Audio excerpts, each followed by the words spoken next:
KKHT wants you to meet three of the classiest guys in real estate. I am Chris Kelso, the maestro of mortgage. I am Rob Cook, the godfather of real estate. And I'm Joe Orsack, the king of credit swing. And together, we're the Real Estate Rat Pack. Much like us, real estate right now is smoking hot. So whether it's buying, selling, or owning, you need to check out the Real Estate Rat Pack. They're here to take your calls and answer your questions live. Call now 1-800-808-5548.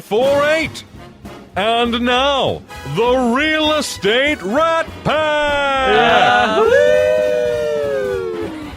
There it is, Someday Rob. I'm going to learn how to do that. Well, he missed the 3-day seminar. But not today. Hey, you missed the seminar. You know, there was a seminar. It was an all-day event. Yes. They brought a lot of crazy people in. It was a very intensive training. Yes. Well, You can't just go howling without training. Intense came to mind, actually. You know, the great thing about today's show is we actually have two individuals in our studio right now. You know, we're all talking about real estate law and best practices, both residential and commercial side of things. And, you know, it's very rare that you get an attorney for 1 hour for free. Yeah, we actually have that today. Yeah, well, we're assuming that it's free. He's going to send us an invoice, Chris. Shut up. You send that to Rob, by the way. We're like, man, we've got a bunch of legal issues that we're dealing with. How can we get that for free? Wow, we need to get an attorney on. Yeah. But, you know, if you do have the great thing about today's show, if you have a question, give us a call, 800-808-5548.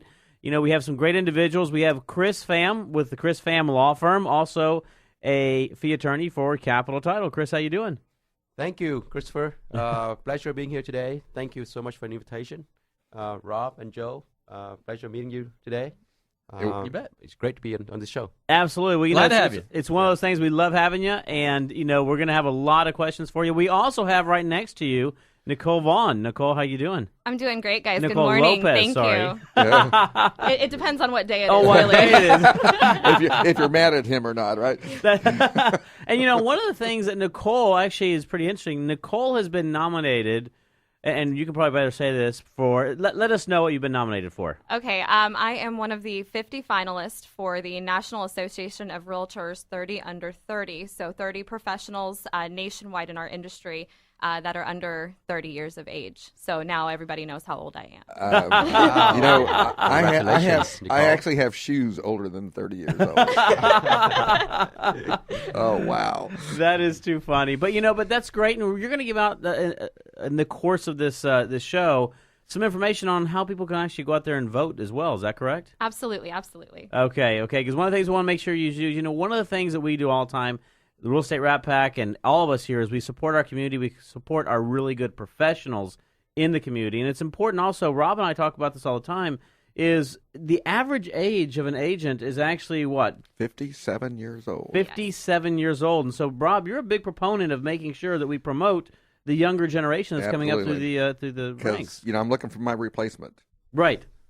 And I'm not going to be it. You're not going to be it. So no, but any industry has to be concerned about making sure that they're inviting young blood into it, because otherwise an industry will die. I would agree. Without new blood. And the problem is, though, the number of people 57 and older is double amount of those 40 and under. So I'm thinking after we die off, or, you know, actually old realtors never die. They just go listless.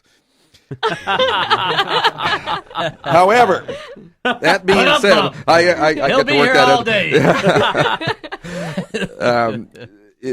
But the younger generation is going to inherit a big market with a lot less people. Of course, that might be good news, but then you have to go back to the 80-20 rule that only 20% of the agents are actually doing a lot of business. Right.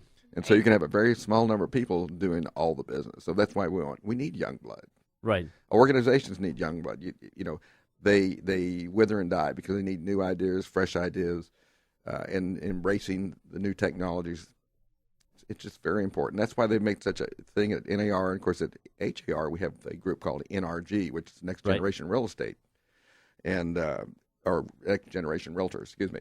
And, you know, that's all about promoting young people in the industry. Absolutely. And we do a lot of stuff with them as well. We've had a lot of them on. Yeah, absolutely. You know, one of the things we talk about always is continue to promote in the industry. And, you know, and speaking of that promotion, you know, it's been a very, we were talking about this before we got on air. It's been a very, very hot market. It is smoking hot. And one of the things that we talk about all the time, one of the things we talk about all the time is the importance as it gets bigger and as markets change, especially in today's market, a lot of changes are going on. It's very important to have a very good real estate attorney at your side. You know, Chris, we talked about this as a lot. It's important to have a good real estate attorney who can ask some basic questions, especially with Rob saying, as new individuals are coming on board, as new individuals are joining the ranks of realtors. You know, they have questions, and there's also legal aspects of those questions that they have to get to know. What are you seeing, Chris, as some of the things in the industry in general that might be going on right now? Thank you, Christopher. As you know, the real estate industry it's in the whole is heavily regulated by federal law and state law. Right. So as we have new agents coming in, we got to make sure that these people can rely on an attorney to walk alongside with them as they, I guess, develop their professional career. And I've been working with real estate brokers and agents for a long time, for at least 10 years. Wow. And they get questions, they call me, I help them along. Sometimes it's 5-7 phone calls, just save them a lot of headache. Absolutely. And legal problems. And, so, and one of the things I tell everybody is just because there's a contract that's basically written by the state of Texas doesn't mean you're protected. No, it absolutely does not. You know, and that's a misnomer I think a lot of people have out there is, oh, don't worry, these are state available contracts. They're promulgated by the state of Texas or by TREC, et cetera, et cetera. They're absolutely fine. I'm protected, and that's not necessarily the case. Not necessarily true. And of course, it's, the areas of the law is often gray. It's never. Right. It's never. There's not absolutes. And I do want to mention that Chris Pham here is a Harvard graduate and is board certified in commercial real estate. So where is this Harvard school? That's north of Dallas, I've heard. Thank you, Joe. Yes, but he is a graduate of Harvard. Very interesting background also of how he got and his passion in real estate. But before we get to that, we actually have our first caller. It's already called in right now. Oh, wow. We have to put on the headphone thingies. To put on the headphones to be able to hear. Absolutely. So, caller Teresa, how are you doing? I'm doing good. How are you boys doing this morning? Oh, this is our favorite. Is this Teresa Kennedy? This is the Teresa. Good morning. Good morning. I actually have, I think, a pretty good question for you guys. So let's say that you have a seller, and and let's say that they disclose the best information they can about their property. And it's a manufactured home, and it's got to be tied down to meet lender requirements. And to the best of her knowledge, it is tied down, but she was stating that it's permanently fixed. Well, after the engineer report, we get a contract, and the engineer report reflects that it is not permanently tied down. And so you're receiving bullying emails from the buyer's agent that, you were misrepresenting and baiting the buyer to purchase this property. But under Section 7, it states that if it doesn't meet lender requirements, that the buyer can terminate, the contract. So I guess my question is, or if there are any legal ramifications that if it doesn't meet lender requirements, do you kind of follow what I'm trying to ask?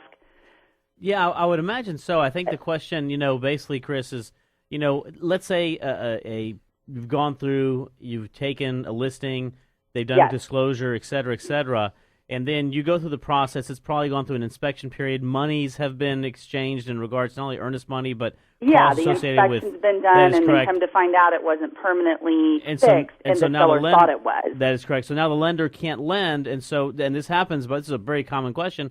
Next thing you know, the buyers have become enraged because they think they were defrauded, or more importantly, they're now out money.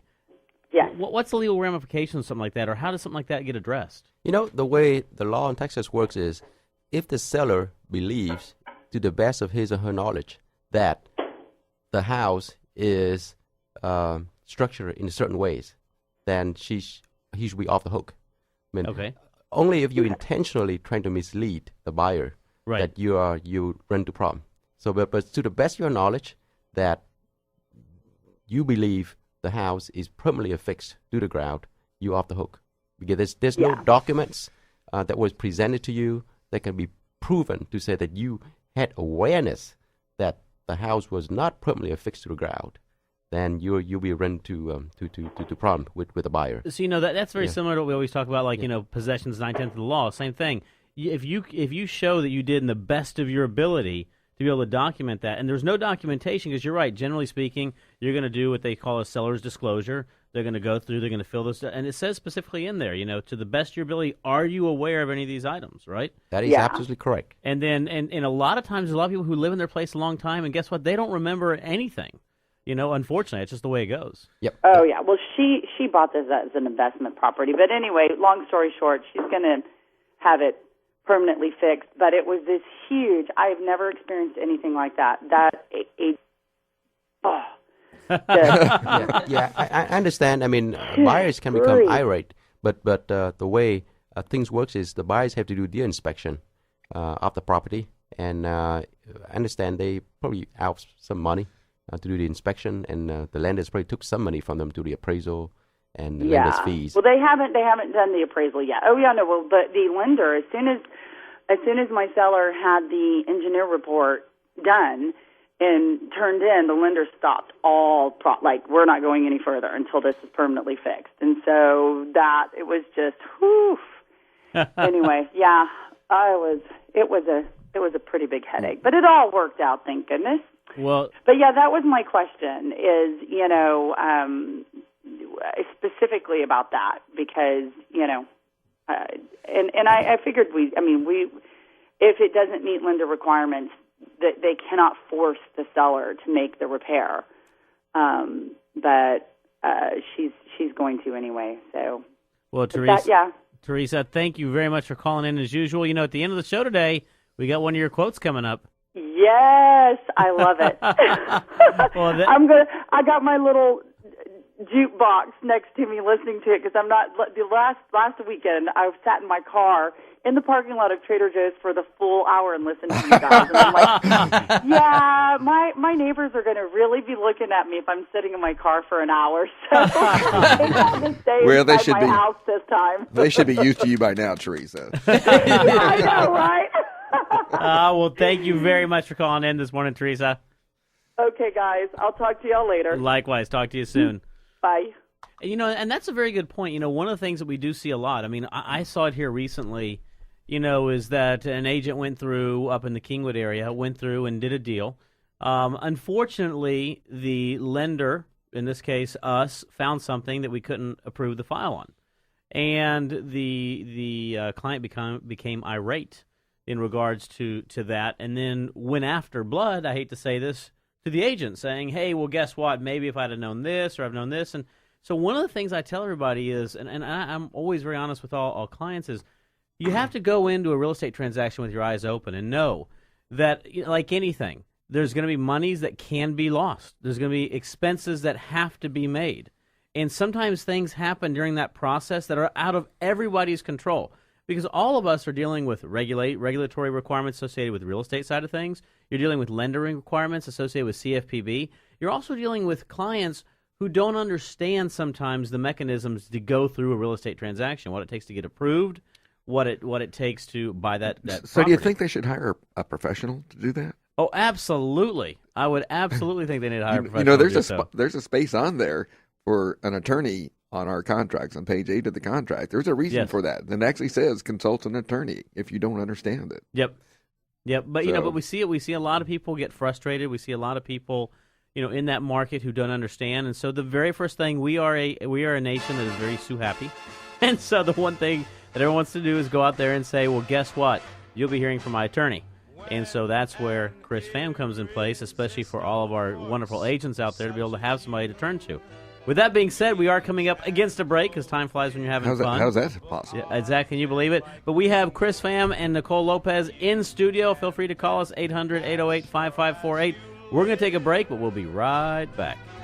Something's gotta give, something's gotta give, something's gotta give.